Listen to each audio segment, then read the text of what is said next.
Hello everyone, सबैजनालाई नमस्कार हैन। आज चाहिँ म चाहिँ पन्टिटप भन्ने जग्गा जो चाहिँ JNK जम्मूमा पर्छ र म चाहिँ त्यहाँ साथीहरुसँग यसो हो साथीहरुसँग घुम्दै आएको र एकदम दामी जग्गा छ। हेर्नुस् तपाईले पुरा बरफहरु, अब अहिले चाहिँ बरफहरु त्यस्तो परेको छैन हो, तर हिउँहरु बहुत पर्दो रहेछ र हावा पनि दह्रो चलिरहेछ। एकदम दामी छ। र तपाईहरु यदि आउनुहुन्छ भने चाहिँ एकदम आफ्नो साथमा जस्तो चुल्हाहरु भयो हैन, हामीले चाहिँ चुल्हाहरु लिएर आएको छौं। त्यो यो घरभित्र चाहिँ हामीले एउटा हट भित्र ढोक भन्दो रहेछ नेपालीमा हैन। नेपाली हैन, यो भाषामा यहाँको उसको यहाँको भाषामा चाहिँ ढोक भन्छ अरे।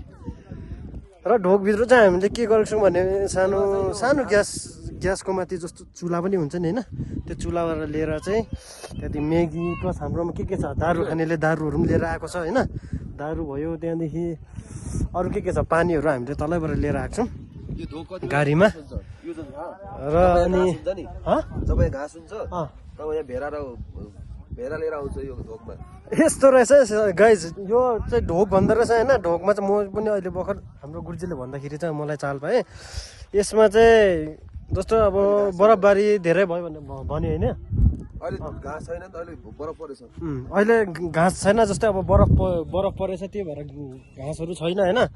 तर अब यदि घाँसहरू हुँदाखेरि यहाँ राख्छ भने हैन, घाँसहरू हुँदाखेरि चाहिँ घाँसहरू आयो भने चाहिँ घाँसहरू छ भने चाहिँ फेरि भेडा बाख्राहरू चाहिँ त्यहाँ राख्दो रहेछ।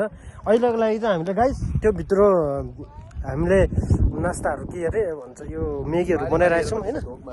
मेगीहरू बनाइरहेछौँ अहिले तपाईँ हजुरहरूलाई मैले देखाउँछु हैन। र हेर्नुहोस् अब यस्तो एकदम दामी नजारा छ हैन। गाडीको जाम हेर्नुहोस्, पुरा जाम छ।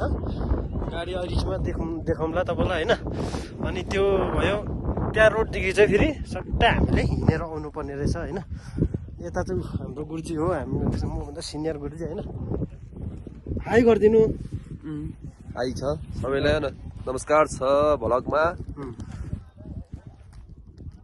हामी चाहिँ अहिले पत्नीटप के अरे पत्नीटपमा आएको छौँ हामी चाहिँ। पत्नीटपदेखि पनि अझै माथि यो चाहिँ नत्थाटप जम्मूमा पर्छ हैन, जम्मू काश्मीर उधमपुरमा पर्छ। र तपाईहरु पनि यदि आउनुहुन्छ भने आउन सक्नुहुन्छ हैन। एकदम दामी राम्रो जग्गा छ। र अहिले त अलिकति ढिलो भयो होला सायद, नभए बहुत त्यो पुरै बरफ हुन्छ भन्दै थियो हैन। अहिले अलिकति ढिलो हुन्छ। ल गाइस, अब तपाईहरुलाई चाहिँ म हाम्रो जहाँ चाहिँ नास्ता पानी भइरहेछ हैन, नास्ताहरू बनाइरहेछ, मेगी बनाइरहेछ, त्यो हामीले अब तपाईलाई देखाउँछु हैन।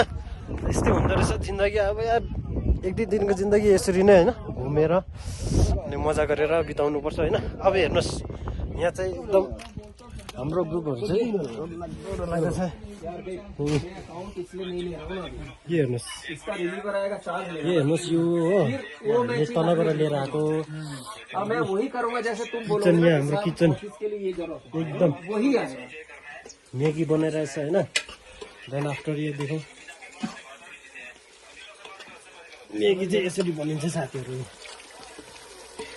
एकदम मजाले बनाइरहेछ सरले हैन।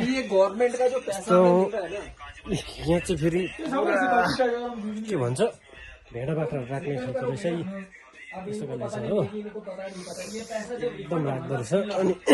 अनि गाइस तपाईँहरूलाई कस्तो लाग्यो होला, मलाई चाहिँ एकदम राम्रो लागेछ होइन। एकदम राम्रो जग्गा, एकदम राम्रो। जस्तो हाम्रो सिक्किमको पहाड इलाका माथि नथुला भयो, छङ्गु भयो, छङ्गुदेखि माथि जाँदाखेरि कस्तो खालको छ एकदम त्यहाँको एक्ज्याक्ट त्यहाँको कपी पनि नै भन्दाखेरि पनि भयो होइन। र हामी सिक्किम दार्जिलिङको मान्छेलाई चाहिँ एकदम आफ्नो गाउँको आफ्नो ठाउँको याद आउँदो रहेछ होइन। यसो तपाईँहरू आउनुभयो भने एकदम सबै अब यस्तो हो लाइफमा, हामीले एडभेन्चर पनि गरिराख्नुपर्छ होइन। घुम्नु अनि यस्तो साथीहरूसँग ग्रुपिङ गरेर घुम्नु जानु, यस्तो सिनेरीहरू हेर्नु, वर्ल्डको नजरियाहरू हेर्नु होइन। र गाइज अहिलेको लागि चाहिँ यति नै छ होइन। तपाईँले पनि होप तपाईँहरूले अब सबैले मन पराइदिनु भयो होला मेरो भ्लगलाई होइन। Okay bye, take care.